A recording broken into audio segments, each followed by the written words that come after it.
आप देख रहे हैं Navodaya Times Punjab Kesari TV. Delhi Sikh Gurdwara Management Committee के चुनाव का आगाज हो चुका है और इसी बीच कल जो है अकाली दल जो चुनाव आयोग ने अपनी नोटिफिकेशन जारी कर दी और नोटिफिकेशन में जो है शिरोमणि अकाली दल बादल दिल्ली स्टेट का नाम नहीं था। लेकिन आज जिस तरीके से शिरोमणि अकाली दल बादल दिल्ली स्टेट हाई कोर्ट की डबल बेंच गए और उनको जो चुनाव चिन्ह है वो मिल गया है। कोर्ट के अंदर क्या कार्रवाई हुई है, हमारे साथ दिल्ली सिख गुरुद्वारा मैनेजमेंट कमेटी के अध्यक्ष मनजिंदर सिंह सिरसा जी हैं। सिरसा साहब, लगातार जिस तरीके से कल नोटिफिकेशन जारी हो गई, आज डबल हाई कोर्ट की डबल बेंच गए आप लोग, चुनाव चिन्ह मिल गया? हमारा चुनाव चिन्ह कभी छिना, साडा चुनाव चिन्ह कभी छिनिया ही नहीं गया सी। लेकिन ये उन्होंने लोगों को भुलेखा सी ਜਿਹੜੇ ਸਰਕਾਰੀ ਦਰਾਂ ਤੇ ਜਾ ਕੇ ਪੋਚੇ ਲਾ ਰਹੇ ਸੀ ਨਾ, ਜਿਹੜੇ ਸਰਕਾਰਾਂ ਸਾਡੇ ਮੁੰਡਿਆਂ ਨੂੰ ਜੇਲ੍ਹਾਂ 'ਚ ਪਾ ਰਹੀਆਂ ਨੇ, ਜਿਹੜੀਆਂ ਸਰਕਾਰਾਂ ਸਾਡੇ ਕਿਸਾਨਾਂ ਦੇ ਉੱਤੇ ਤਸ਼ੱਦਦ ਕਰ ਰਹੀਆਂ ਨੇ, ਇਹ ਲੋਕ ਉਹਨਾਂ ਦੇ ਘਰਾਂ 'ਚ ਜਾ ਕੇ ਪੋਚੇ ਲਾਉਂਦੇ ਨੇ। ਇਹ ਉਹਨਾਂ ਨੂੰ ਭੁਲੇਖਾ ਸੀ ਵੀ ਸਰਕਾਰ ਤੋਂ ਅਸੀਂ ਨਿਸ਼ਾਨ ਇਹਨਾਂ ਦਾ ਕੈਂਸਲ ਕਰਾ ਦਿੱਤਾ। ਫੋਟੋਆਂ ਪਾਪਾ ਵੀਡੀਓ ਪਾਪਾ ਪਾਉਂਦੇ ਸੀ, ਵਧਾਈਆਂ ਦਿੰਦੇ ਸੀ, ਵਾਹ ਜੀ ਵਾਹ। ਇੱਕ ਸਾਬਕਾ ਪ੍ਰਧਾਨ ਤੇ ਕਹਿੰਦੇ ਸੀ ਮੈਂ 5 ਦਿਨ ਲਗਾਤਾਰ ਲੱਗ ਕੇ ਸਰਕਾਰ ਤੋਂ ਬੜੀ ਵੱਡੀ ਚੀਜ਼ ਲੈ ਕੇ ਆਇਆ। ਲੋਕਾਂ ਪੁੱਛਿਆ ਕੀ ਕਾਨੂੰਨ ਕੈਂਸਲ ਕਰਾ ਲਿਆ ਤਿੰਨ? ਕਹਿੰਦਾ ਨਹੀਂ। ਕਹਿੰਦਾ ਫਿਰ ਜਿਹੜੇ ਮੁੰਡੇ ਜਿਨ੍ਹਾਂ 'ਚ ਉਹ ਬਾਹਰ ਕਢਾ ਰਹੇ? ਕਹਿੰਦਾ ਨਹੀਂ। ਫਿਰ ਕਹਿੰਦੇ ਮੈਂ ਬਾਲਟੀ ਖਵਾ ਆਇਆ ਅਕਾਲੀ ਦਲ ਦੀ। ਅੱਛਾ, ਲੋਕਾਂ ਮੈਨੂੰ ਦੱਸਿਆ। ਮੈਂ ਕਿਹਾ ਜੇ ਇਹ ਗੱਲ ਇਹਨੇ ਆ ਕੇ ਕਹੀ ਹੁੰਦੀ ਨਾ ਮੈਂ ਗੁਰੂ ਤੇਗ ਬਹਾਦਰ ਸਾਹਿਬ ਦੇ ਦਰ ਤੇ ਅਰਦਾਸ ਕਰਕੇ ਆਇਆ, ਤੇ ਫਿਰ ਮੈਨੂੰ ਵੀ ਕਹਿਣਾ ਪੈਣਾ ਸੀ ਵੀ ਹੁਣ ਗੁਰੂ ਸਾਹਿਬ ਆਪ ਹੀ ਕਿਰਪਾ ਕਰਨਗੇ।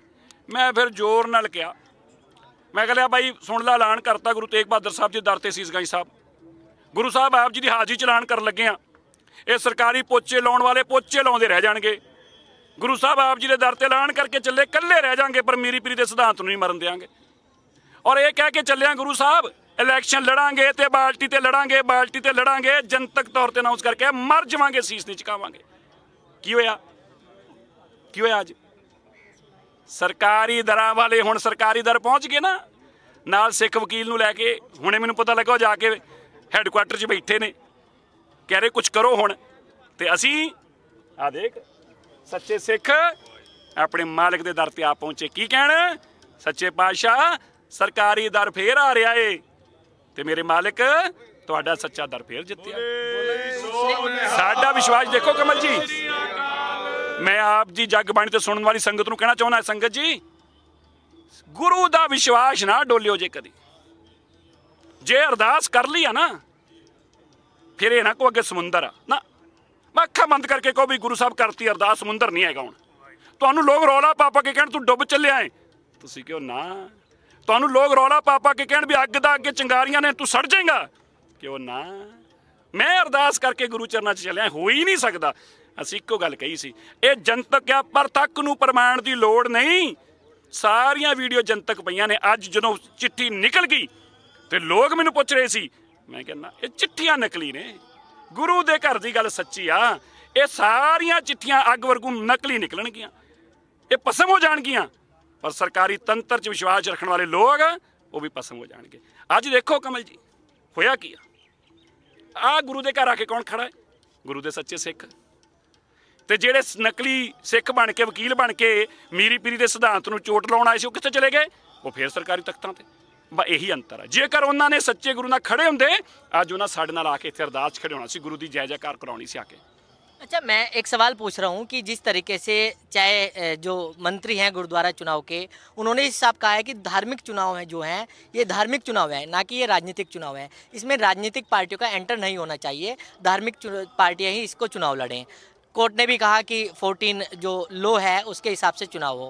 तो आज जिस तरीके से आज वो जानना चाहते हैं दर्शकों को मैं बताता हूँ। आप सवाल आपका छोड़ो, हमें तो पता ही है सवाल क्या होगा।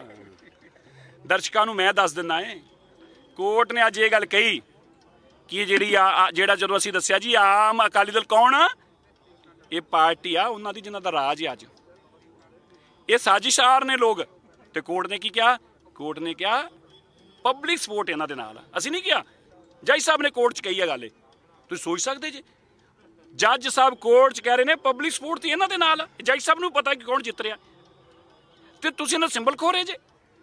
जज साहब ने सवाल पूछा ये हुंदा की या रिलीजियस पार्टी, हमें बता तो दो ये रिलीजियस पार्टी क्या है। जज साहब कह रहे ने कोर्ट च, कहते मैं एफिडेविट दवा देती हूँ। जज साहब कहते मैं दवा देना एफिडेविट, पर ये रिलीजियस पार्टी क्या, मुझे तो डिफाइन कर दो।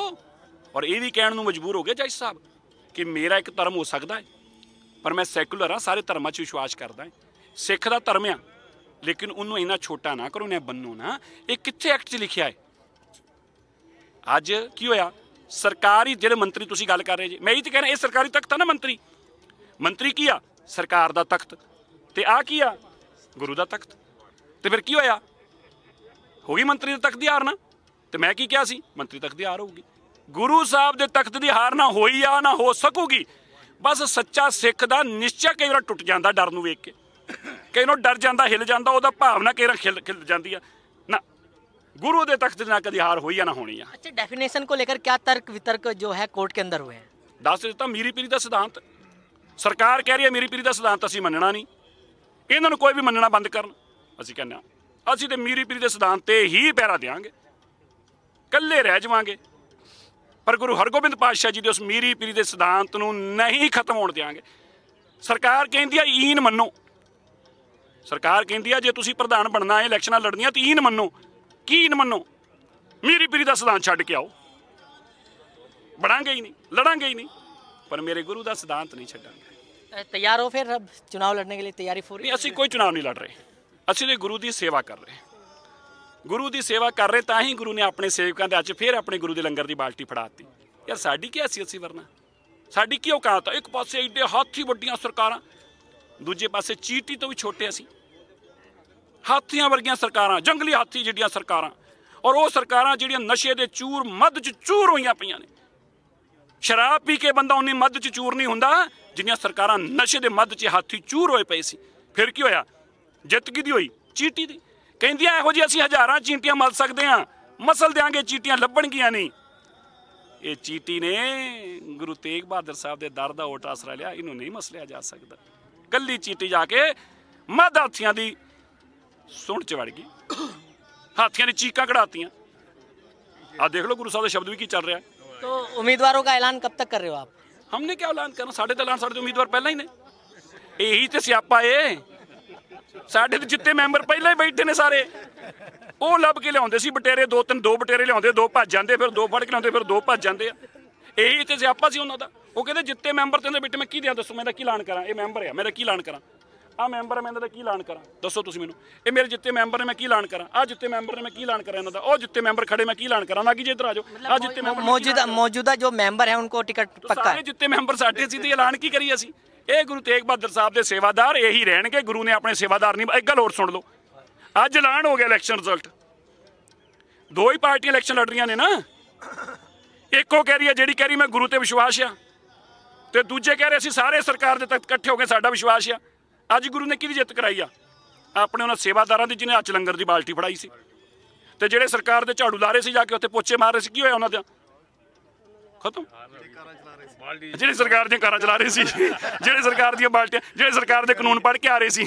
अच्छा, मेरे को एक सवाल और बताओ। मेरा आखिरी सवाल ये है कि अभी भी दूसरी पार्ट है जो कोर्ट में गई थी सिंबल को लेकर, क्या अभी उनके पास कोई विकल्प बचता है कि नहीं? एक गुरु का दर, बाकी कोई नहीं। सब दे कोल गुरु दा तर ते विकल्प हैगा, जिंदगी च रहना। नहीं, आप हाई कोर्ट की डबल बेंच गए, वो सुप्रीम कोर्ट जा सकते हैं। गुरु दा घर ही आ बस, गुरु दा घर ही आ बस। जे बचना है तो गुरु दी शरण च आ जाओ, अज आ जाओ, कल आ जाओ, आ जाओ। तो बिल्कुल ये थे मनजिंदर सिंह सिरसा, जिन्होंने साफ कहा है कि अब वो चुनाव के लिए तैयार हैं और चुनाव के लिए अब जो मौजूदा कमेटी के मेंबर है वो उनको टिकट देंगे। दिल्ली से कमल कुमार कंसल, नवोदय टाइम्स, पंजाब केसरी टीवी।